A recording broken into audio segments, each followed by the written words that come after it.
Rejoice. அதாவது வாழ்க்கையை ஜாலியாக நடத்துங்க. உங்களுடைய தேவைகளை சந்திக்க, உங்களுக்கு வேண்டிய காரியத்தை பார்த்துக்கொள்ள உங்கள் தகப்பன் இருக்கிறார்.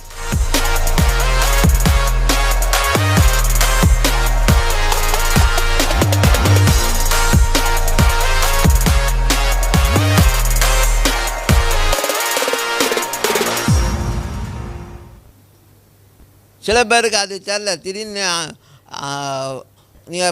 நீங்கள் நடந்து போகிற அந்த பாதையில் பார்த்தா நீங்கள் எதிர்பார்த்த அமௌண்ட்ஸ்னால அப்படியே ரோட்டில் கிடக்கும். அவ்வளோ பேர் நடந்து போயிட்டுருப்பாங்க, ஆனால் யாருமே அந்த காசை எடுக்க மாட்டாங்க. ஆனால் உங்கள் கண்ணுக்கு மட்டும் அது தெரியும், நீங்கள் எடுத்துருப்பீங்க. அப்படி நடந்திருக்கா?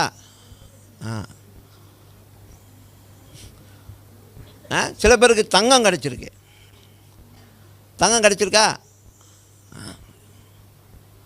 ஸோ அந்த மாதிரி சில நேரத்தில் அதை நான் என்ன சொல்கிறேன்னா, ஆண்டவர் அப்படி தான் கொடுப்பாரா அப்படின்னு. சில நேரத்தில் நமக்கு வர வேண்டிய வழியில் அந்த பணம் எப்படினாச்சும் வருது, அவள் தான். அதான் என்னோடய கான்சர்ன்.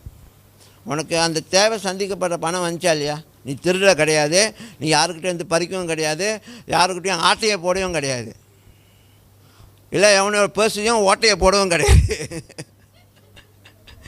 சரியா?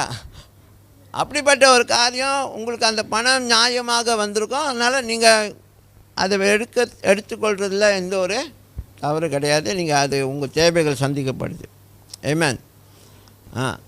So rejoice. அதாவது வாழ்க்கையை ஜாலியாக நடத்துங்க. உங்களுடைய தேவைகளை சந்திக்க, உங்களுக்கு வேண்டிய காரியத்தை பார்த்துக்கொள்ள உங்கள் தகப்பன் இருக்கிறார். திரியேக குடும்பம் இருக்கு, நீங்கள் கவலைப்பட வேண்டிய அவசியம் இல்லை. அல்லேலூயா, அல்லேலூயா.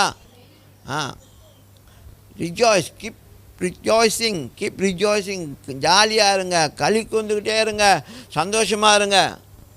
ஓகே, சந்தோஷமாக இருந்தீங்கன்னா உங்களுக்கு நடக்க வேண்டியதான் சந்தோஷமாக நடக்கும். ஆமென், அல்லேலூயா.